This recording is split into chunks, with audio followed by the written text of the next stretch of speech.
Coming up, Debbie and I will do our Friday roundup. We're going to talk about what motivates Trump and Elon Musk to do the kinds of stuff that they do, take the risks that they take, what Americans should know or don't know about Trump, and why the regime in Venezuela couldn't survive without gun control. We're also going to talk a little bit about the Olympics and some of the most inspirational and also ridiculous elements of Paris. Hey, if you're watching on Rumble or listening on Apple, Google, or Spotify, please subscribe to my channel. This is the Dinesh D'Souza podcast.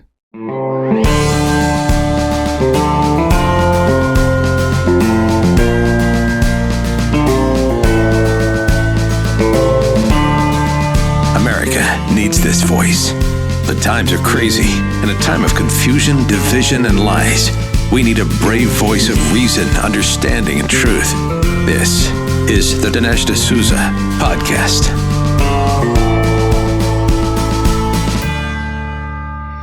Debbie and I always look forward to our Friday roundup so we can look back at the events of the week, also anticipate what is ahead.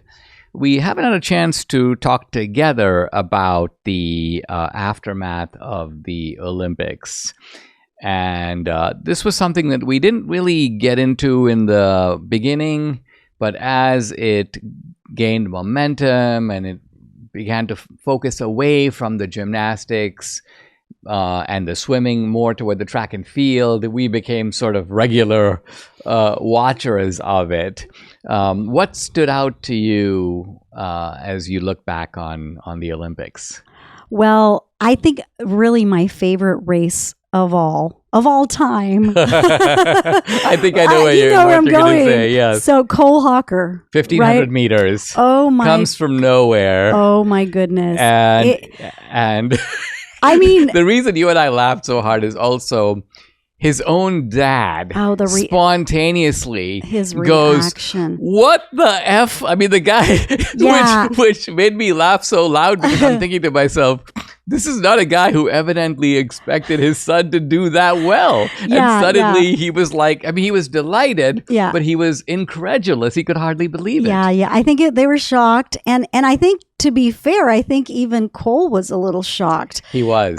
But he was like, I don't know. It was like supernatural. You know, I blacked out the last 100 meters. You said something interesting about him even giving us sort of a Christian gloss or interpretation afterward in one of the interviews where it's almost like he was saying that almost through divine intervention, a kind of pathway opened up for him, and he knew he had that sprint speed, but he didn't know if he'd have a chance to sort of deliver, and he did. Yeah. So he thinks God took him to the finish line. You know? Yeah. And also his own memory is different than what actually happened. Yeah. In other words, he was doing interviews and saying, oh yeah, I went back on the outside. And then he says, I went back and looked at the video and I didn't go on the outside. I actually went on the inside.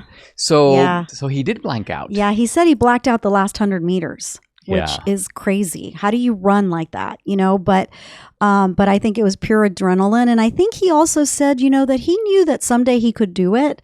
Right. He had faith in that he could do it. But I tell you, it was so unexpected because I really thought it was between those two. You know, I always forget their names. What was? Oh the yeah, Great I mean Britain it was guy? Jakob Ingebrigtsen versus the guy. From what's his name? The UK. Is it Joe?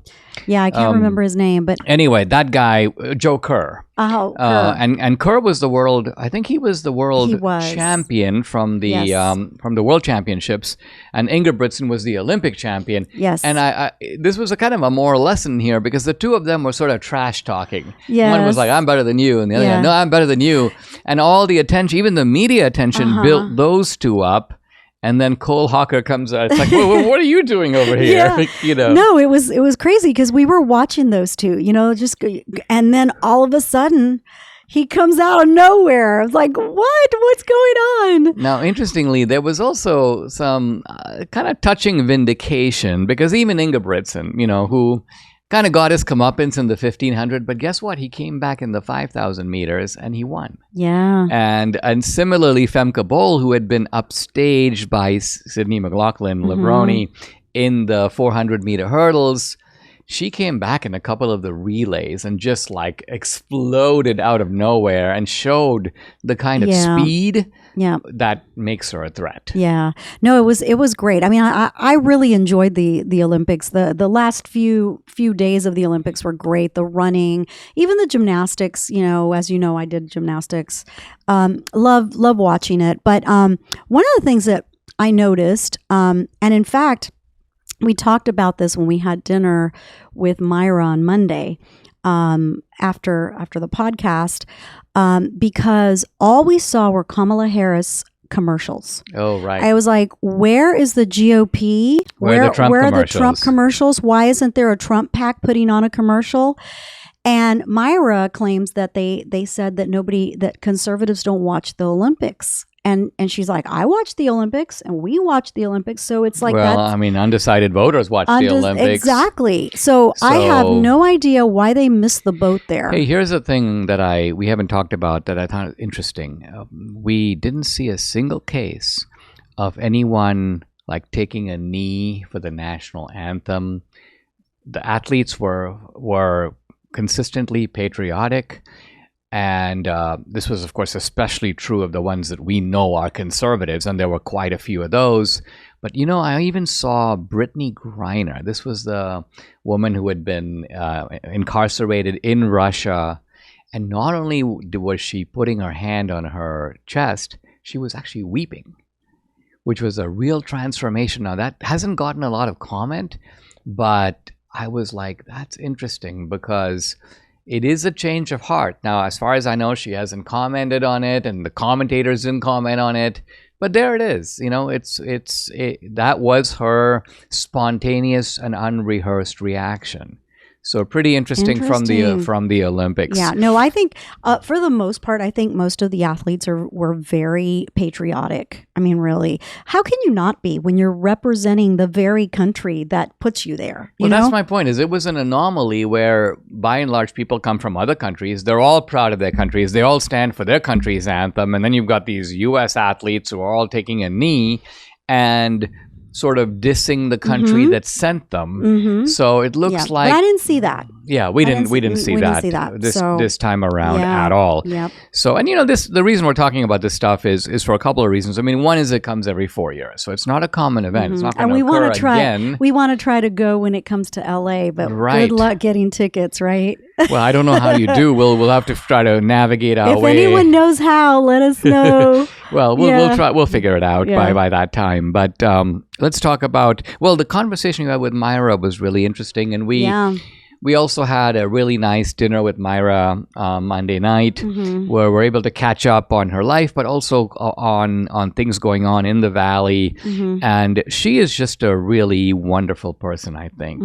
I mean, a person of really good character. Oh, yeah. And she's in it for all the right reasons. I mean, absolutely. And I even told her, I thanked her for being so good to my mom, because as you know, my mom was elderly and she loved people. And during COVID, she didn't see anybody except maybe, her caretakers and her sister every once in a while. And she was very, very lonely. Yeah. And so Myra and a lot of other people were very kind to my mom. But Myra was a kind of a regular visitor. She was a regular visitor. No, she didn't have to be. There was nothing in it for her. She really enjoyed my mom's company, and they chatted for when Myra would come and I was there, Myra would stay an hour and a half, just chatting with mom about this or that. And I just thought she was just an incredible human being. And she was also telling us that, with Brandon, if Brandon gets to Congress in January, there will be innumerable demands on his time, and all kinds of people tell him he has to do this and he has to do that and he must do this. And she was like, no, you've got to actually realize that this is your job, but you also have other things in life. You have family, you got to go to church on Sunday. You've got all these other commitments, and you should not allow your work to overrun all of that. Now, Myra, of course, was briefly in Congress. She's now running in a difficult district that is when they redistricted, where the Democrats have an advantage. Yeah, but we still think it's a competitive race. Well, I think that she's made headway down there, And every time she runs, she gains momentum. So, well, she said that her district has been moving approximately 8 points in each election cycle, right? And she said that as of last count, well, she lost the last race by 8 points. So that tells you that if the trend persists, she's essentially running even with Vicente Gonzalez, and I think she might take it. Are you feeling overwhelmed by the increasing cost of health insurance? Have you had enough of not having control over your healthcare dollars? Introducing ShareRight. It's healthcare done the right way. At ShareRight, you're not just a number, you're part of a caring community. And forget about paying excessive premiums. With ShareRight, you stand to save 30 to 50% compared to health insurance. So think about what you could do with all those savings.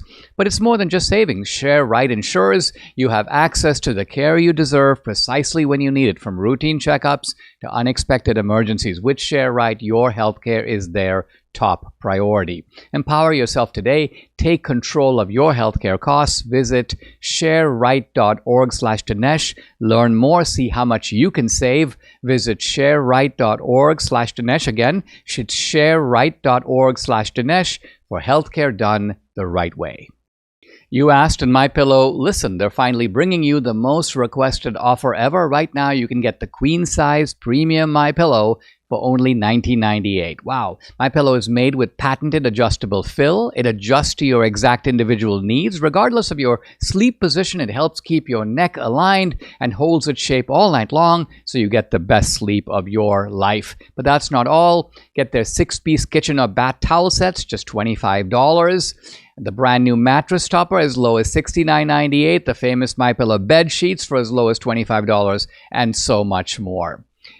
Here's the number to call, 800-876-0227. The number again, 800-876-0227, or go to mypillow.com. When you use promo code Dinesh, you get huge discounts on all the MyPillow products, including the premium queen size MyPillow, just $19.98. That's the lowest price ever, so don't delay. Order today. Go to mypillow.com. Make sure to use the promo code. It's DINESH, Dinesh. One of the things, honey, we've seen this week is the prominence of Trump, but also of Elon Musk.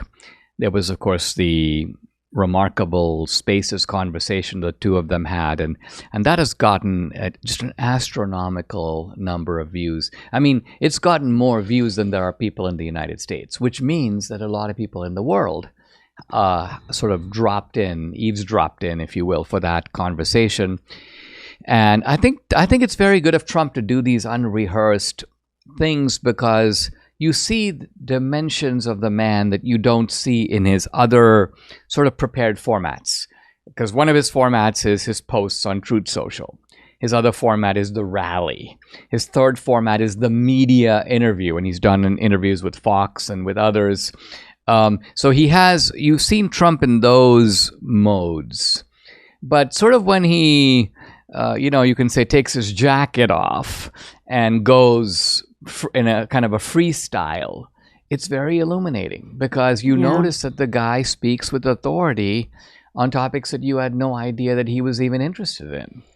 And that's something that many of the people on Twitter, it's a very diverse group, were commenting on, that Trump and Elon are now talking about trains, locomotives, and their joint interest in trains. And in fact, this resonated with me a little bit, because when I was really little, now I don't know if my grandfather had an interest in trains, but I apparently would utter the word train. And then my grandfather would immediately take me down to the train station to actually see a train. And so I was fascinated by trains from a really young age. But no longer, right? Not particularly now, I wouldn't say, but it's just, but that memory does stay with you. So you just like there were certain things that fascinated me as a kid. Yeah. And even though my interests have developed and evolved and so on, I haven't totally that still remains part of the way I think of myself. Yeah. And mine was airplanes. Right. Because I flew on airplanes as a baby. I mean, in utero, Right. And so I was enamored with flight attendants and pilots. I thought they were just amazing. And well, you mentioned the old Pan Am with the uniforms. Yeah. And of course you had the pilots all look like Clark Kent. Yes. And the stewardesses all look like they were right out of modeling school. So there was a glamour to it. They were very glamorous, and I wanted to be one too. Yeah. And so we had a flight attendant that lived in our condo, and in fact, sadly, she was tragically killed in an airplane crash, along with her pilot fiance. I mean, it was extremely sad. Yeah. Back in, I guess it was 1969, I want to say, maybe 70. Come back to Trump and Elon Musk. We were talking about, here are two guys, and it's worth thinking about what it is that motivates them. Yeah. Because let's start with Trump. You might think, well, what motivates him is he wants the power of the presidency. But first of all, he's already had that. He's done that. Second of all, he had a massive celebrity before that. And not only did he already enjoy that, but the moment that he entered politics, he has experienced a level of attack and torture that we have seen no equivalent of. We can't think of anyone else, not even Reagan, comes close to the kind of just sheer, hatred, vitriol, animus that is directed constantly toward Trump. Mm-hmm. And I gave the example of after the assassination attempt, I looked to see, I wonder if Trump is going to be invited to talk about that on The View. No. Good Morning America? No. Jimmy Kimmel? No. Nowhere. And then you ask yourself, if this had happened to Kamala Harris or Obama, they would have been elevated to immediate sainthood. They would be everywhere. Everyone would be talking about their heroism and the display of character. So with Trump, I mean, this guy is treated. So a normal person in his position would be like, oh, well, you know what? Enough. I've been president. Why do it again? So what do you think motivates a guy like him? And Elon Musk is obviously different, but the same question could be posed about him as well. Mm-hmm. I think the only thing that makes sense is their love of country, their love of America, because I can't imagine why they would want to be tortured like this, hated like this, And if you recall, when we met Trump for the first time in 2019, I was not really on the Trump train at that point. I knew who he was. I admired his policies, all those things.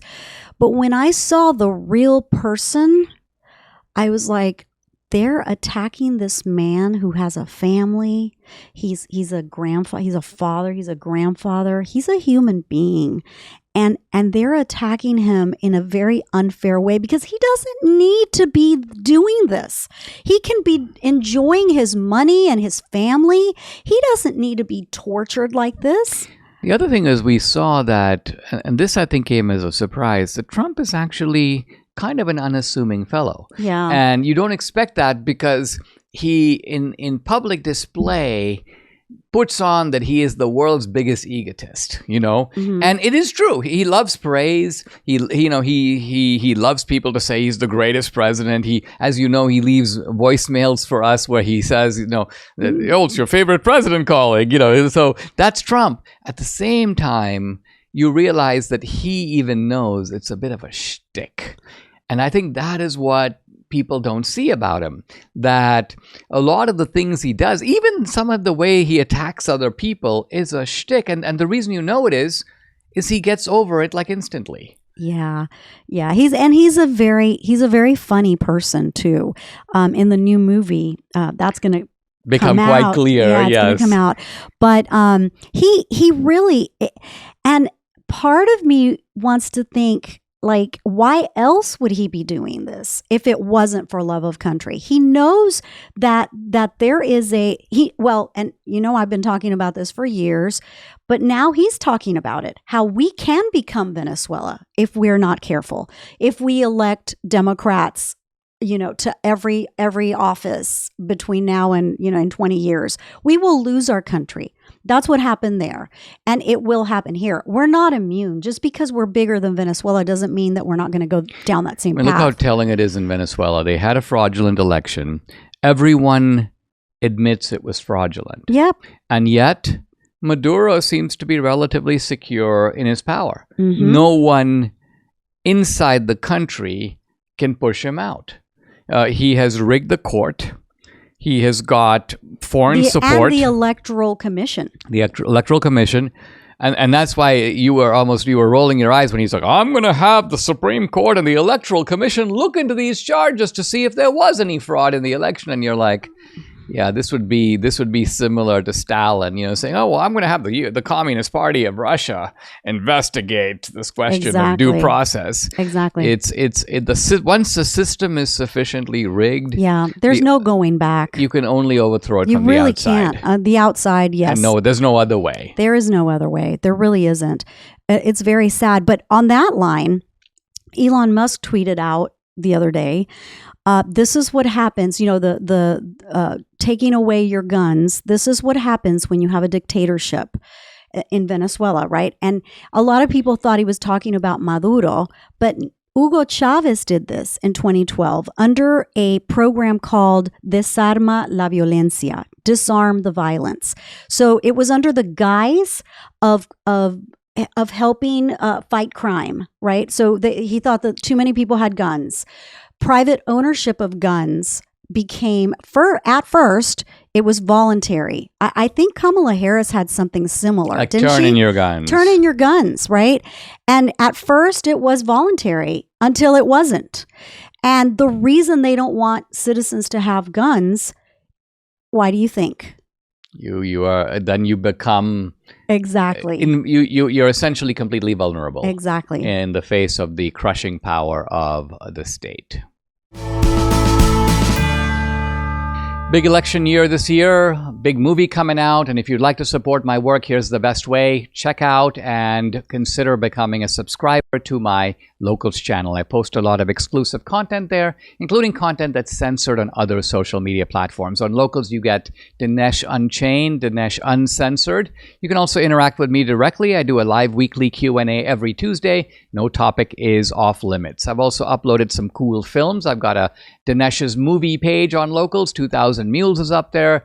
The latest film that came out last year, Police State, and the new film will also be up there, coming out this fall. You're not going to want to miss it. Hey, if you're an annual subscriber, you can stream and watch this movie content for free. It's included with your annual subscription. So check out the channel. It's dinesh.locals.com. I'd love to have you along for this great ride. Again, it's dinesh.locals.com. I'm back with Debbie for the final segment of our Friday roundup. And we're talking in the last segment about Trump and Elon Musk, but we didn't really look at the motivation of Elon Musk. Now, what's interesting is that Musk, to this day, says that he is a moderate Democrat that has been abandoned by the Democratic Party and now finds himself in the Republican Party. Because the Republican Party, he says, is the party of moderation. Now, I think that this is true, not just in a kind of generic rhetorical sense. Trump himself is quite moderate in his actual policy positions. I mean, let's look at them. He did the Trump tax cuts, but he's not talking about doing the kind of radical tax cuts that Reagan did. Trump, on the other hand, is very quick to say, I will not cut Social Security or Medicare by 1 penny. So in other words, he's someone who is willing to spend money on behalf of the government. He thinks it's part of what the government, so in other words, he accepts the bargain, not just of the New Deal, but also of the Great Society. Trump is not, in that sense, a spending cutter. And And Trump's policies on social issues are, again, quite moderate. Even they look at the pro-life issue, Trump is like, I think he feels like, I did the big thing that needed to be done. I got abortion sent back to the States. Now, I think a society needs to adjust to that and not just say, well, what can we do next? Not to mention the fact that he pragmatically realizes that you don't have the political power to go beyond that and have some sort of a federal law on this topic. So there's an element of pragmatism and realism. Yeah. And I think Elon Musk is becoming radicalized, though, in a way. I think it's maybe because he's a very independent and stubborn guy, and he realizes that there's some very bad people on the left who are out to get him. Mm-hmm. And so far from running away from all that, he's like, okay, I'm going to take him on. Yeah. I don't understand, though, what's a moderate Democrat? How can you be a moderate Democrat? I don't think that exists. It doesn't exist in the Democratic Party anymore. But I mean, here's what a moderate Democrat would have said if you flash back to the Reagan years. Yeah. And there were these moderate Democrats, and here's what they would say. They would say, Reagan is taking the tax rate from 70% marginal rate to 28%, right? Mm-hmm. So they would be like, that's too extreme. We will support tax cuts, but not of that degree. Then they would say things like, we would favor some modifications in welfare, but you got to realize that people don't just have illegitimate kids because they're getting money from the government. They also are in this position because the men in the Black community can't find jobs in these communities. But who caused that? Right. So the Democrats their own party. Yeah, but they always think in terms. So they're like, let's have a jobs program for the inner city. Mm-hmm. So the fallacy of the Democrats is always to try to bring about how do you think of it? How does government create a job? How do they create even one job? Forget about creating thousands of jobs. Mm-hmm. Let's just say you're the government and you're supposed to create a job. How do you actually go about doing that? What do? You pay some guy and tell him to do what? Well, clean the streets? Yeah. Knock on doors, dig a hole and take out the dirt and then put it back? I mean, how do the market knows how to do this because the market goes off of the laws of supply and demand. Yeah. The government doesn't. So the moderate Democrats, I agree, there's no long-term solution there. But what the moderation just comes from their temperament. Yeah, maybe that's the case. But regardless, I like that he is on the side of truth, and I believe that conservatives are on the side of truth, and he definitely has helped with free speech. I mean, look at his platform; he's opened it up now.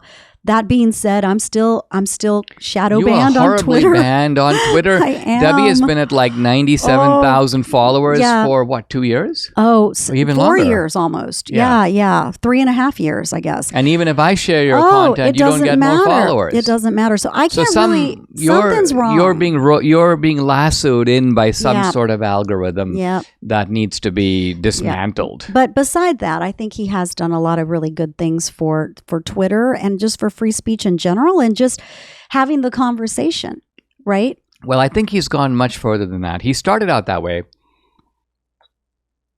He buys Twitter. And I think our expectation at that point was that, okay, he's going to run this as a neutral platform. And he hasn't banned any leftists or anything like that. So he didn't do to them what they were doing before. Not at all. But that he himself would play a low-key role and not develop the kind of strong voice that he has. Yeah. I mean, just for him to step in and not only endorse Trump, but give money to Trump and to the Trump PACs, and then to recognize that because of the media tilt, I think this is why he did the spaces with Trump. He's like, guess what? I've got a giant platform here that's bigger than the New York Times, the Boston Globe, the LA Times, and NPR, and CNN, and MSNBC, and the comedians combined. So, okay, you know what? Yeah. We'll put all of them in one category, and you should have seen the vicious commentary about the spaces. It's like it was uniformly panned. I'm sure. By the very media that has recognized that And with Elon Musk, this is not just ideological. He's also recognizing that there is a shift of technology, but a shift of people's habits. People are getting news from X. And I noticed this with myself. You do that all the time. I do that. And but it happened it happened without me really noticing it. I used to go to about 7 or 8 designated sites, and I would read articles that were essentially pulled together, aggregated from multiple traditional news sources. And then I realized I'm not doing that so much anymore. And I realized it's because I'm getting the full diet of information from X. Yeah, you're getting the full thing, the full picture. But no, I mean, I think it's great. And the other thing that they talked about was that somehow Elon Musk wants to help Trump with like some kind of a financial commission or something, like to help with diversify costs and bring costs down and help people have more money in their pocket and like clear the national debt, all these things. He wants to be a part of it. So, I mean, look at it. Here's a guy who has, first of all, he put a sizable chunk, which is about 1/5 of his entire net worth. It's a big net worth, but that's also a big number, $44 billion, into buying Twitter. Not content with that, he's developed his own voice. Not content with that, he is funding the Trump campaign and related types of PACs. Not content with that. Now, we say this because we know quite a few rich people, and we're always amazed at, in general, how little they do. If we were to take proportionately what we do, leaving aside making the movies, I'm just talking about just in terms of financial commitment. You have to always look at it in terms of the percentage of your net worth. And we notice that you got guys who have, $100 million, $500 million, and they go, well, I maxed out to Ted Cruz. And what they mean is they gave $13,000 or whatever is the kind of campaign finance limit. You can give an unlimited amount of money to PACs. So these are people who, on the one hand, say that the country is in danger. They say that the American dream is at stake, and yet they put the equivalent of 50 cents to save the country. And I say to myself, it doesn't just puzzle me. I mean, it infuriates me because I say to myself, we don't have a Soros. We don't have a George Soros. Yeah, and I say to myself, if you stop saying that the country is in danger, you stop saying how bad these policies are, then I can understand. It makes no difference to you. It's worth 50 cents, so that's all you put in, proportionately speaking. But if you claim that things are a desperate pass and the country is in real danger, then your behavior becomes not only inexplicable, but really quite repulsive, because your level of stinginess is just truly horrifying at a time when it's really needed. When it's necessary, when you want to save your country and you have the means to do it. Why not? I mean, we go into races on the conservative side. We're outspent 4-1, 5-1. Take a small case. There was a case in the Midwest. I forget if it was in Milwaukee. Anyway, it had to do with a judge who would tip the balance on the Wisconsin Supreme Court, which would decide the fate of the drop boxes in Milwaukee, a swing state, Wisconsin. And the Democrats, of course, immediately knowing the importance of the race, put a bunch of effort and resources. The Republicans don't. We lose the race. So this is just baffling and dismaying, because that was a winnable race. It would have made a lot of difference, and it could be the difference in a close election. And so our side needs to ramp it up. I mean, I think this is what I'm saying about Elon Musk. This is a guy who deserves kudos because he did ramp it up. That's right.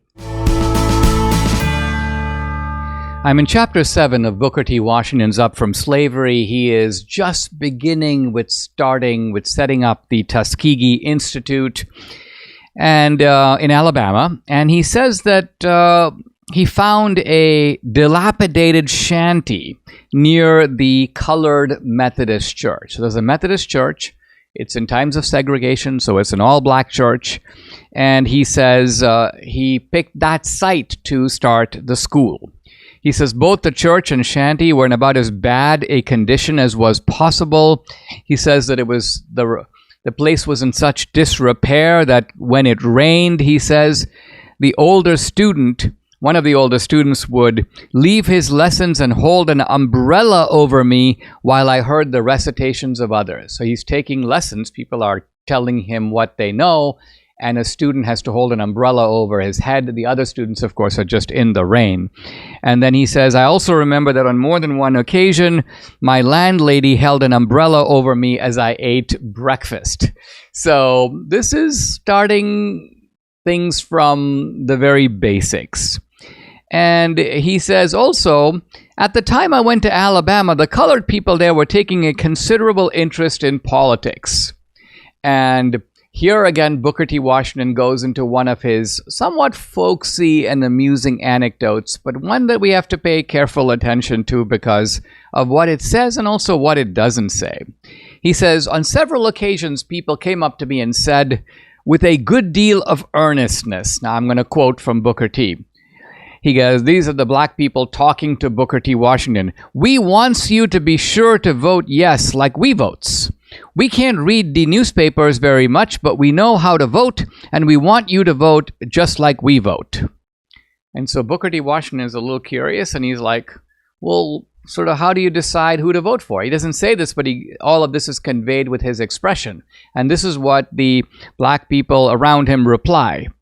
We watch the white man, and we keep watching the white man till we find out which way the white man's going to vote. And when we find out which way the white man's going to vote, then we vote exactly the other way, and we know we're right.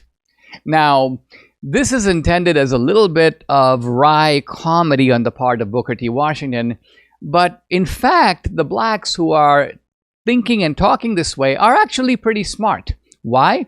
Because you've got a white democratic stronghold on the South. It's just emerging. It started in about the 1880s and 1890s. It continues in the early 1900s.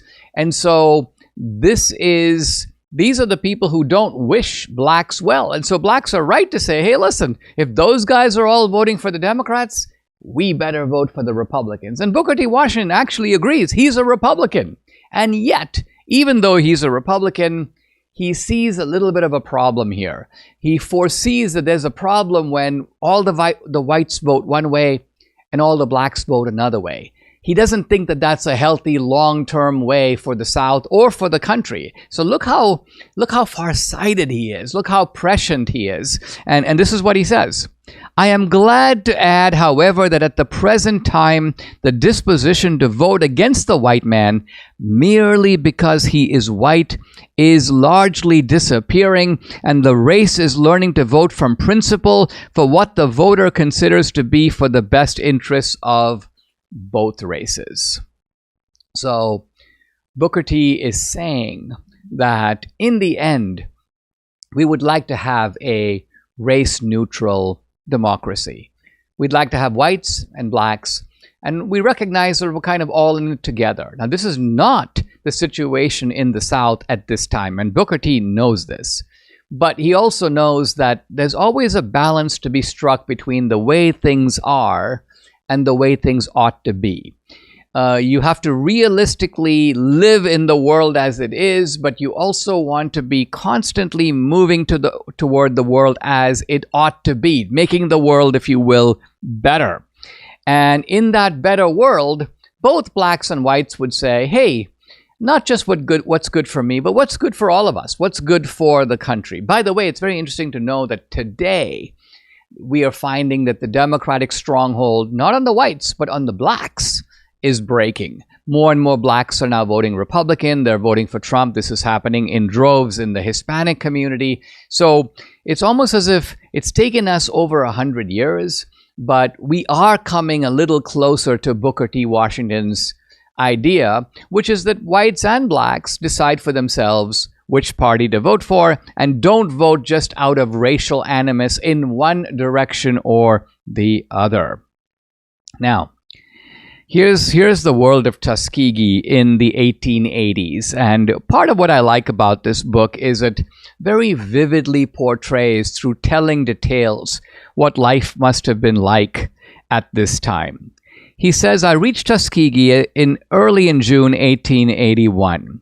He says, And he got there both to get to Tuskegee, and when he's at Tuskegee, he's traveling through rural Alabama. And he says, I spent a good deal of time doing this to learn the life of the people.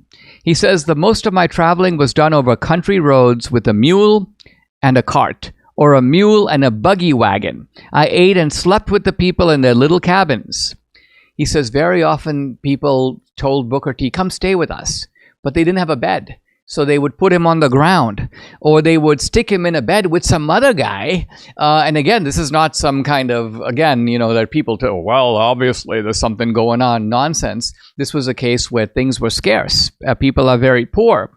They, quote, contrived some place for me to sleep either on the floor or in a special part of another's bed. The common diet of the people was fat pork and cornbread. And he says that it was sort of ironic because he says the soil was so rich that you could grow all kinds of fruit and all kinds of vegetables, but people never did that. Why? Because the culture was cotton plantations. And so even though there was soil available, cotton wasn't being planted, people were like, oh no, that's for cotton. We're not going to sort of grow our own food, even though there's the chance to do that. So Booker T is like, let's adapt to our new situation. He also makes a point that he's alluded to before, and you can see right here the severity of his mindset. He says, in these cabin homes, and he's just described them, there's almost nothing in these homes, no furniture, nothing at all. He says, and yet, he says, he'll sometimes see in one of these homes a clock. He calls it a showy clock. Or he says he finds an organ, a musical organ. And he says, he asks about it, and people tell him, oh yeah, we bought this clock for $12 or $14, and we're paying on an installment plan for the clock. And he says, for the organ is even more money. And again, they're paying in installments. One time he's sitting in one of these homes, and he says that when they serve dinner, and part of what he says is that normally in these homes, there's no, quote, dinner served at all. They're only doing this for him. He goes, normally, the wife kind of produces some food. The husband grabs the food and eats it on his way out to work in the fields. The children grab the food and eat it outdoors while they're playing. Usually the wife eats by herself. So he goes, there's no such thing as mealtime. Nobody sits down and has a meal. The only reason they're doing it is because he's there. So they're like, okay, well, we got to sit down and have a meal. And he notices that in these meals, there's often no utensils. In one family, they have a single fork, no knife, no spoon, but a single fork that is used by 5 members of the family by passing it around. And here's Booker T. Washington, and he notices that that family has a clock. And he goes, what the heck? He goes, I'm not quoting him. The family has not a clock. They have an organ. And he goes, one fork and a $60 organ. So you can see what he's getting at here. He says, like, yes, he goes, these people, they have no sense. Now, Booker T has a lot of sympathy for them. They're very poor people. They want to sort of acquire nice things. They don't have the money for it. They're trying their best. So he has sympathy for it. But at the same time, what he's saying to these people is don't go into debt. Don't pay money with a clock that often stops and isn't even working. It's just there for show. He even says the organ, he asks the people who have an organ, and they're like, oh, sorry, we don't have anyone who knows how to play it. We're waiting for someone who can actually play the organ. We just want to have the organ. And so Booker T's philosophy is the philosophy of common sense, the philosophy of starting with where you are in life, the philosophy of frugality, deferred gratification, learning skills, developing yourself through education and then actual practice. And this is what he's getting at. He doesn't get at it through, these days you can watch, on YouTube a video, 7 ways to learn how to play the guitar, 7 lessons of investing. So Booker T's style is not that. His style is autobiographical, whimsical, anecdotal, but you can see consistently through these chapters and through these anecdotes, it's the same message that's coming through, but it's delivered with so much clarity whimsicality, variety, good humor, and yet sort of very pungent and precise wisdom that it's impossible to read the book and not get the message. Subscribe to the Dinesh D'Souza podcast on Apple, Google, and Spotify, or watch on Rumble, YouTube, and SalemNow.com.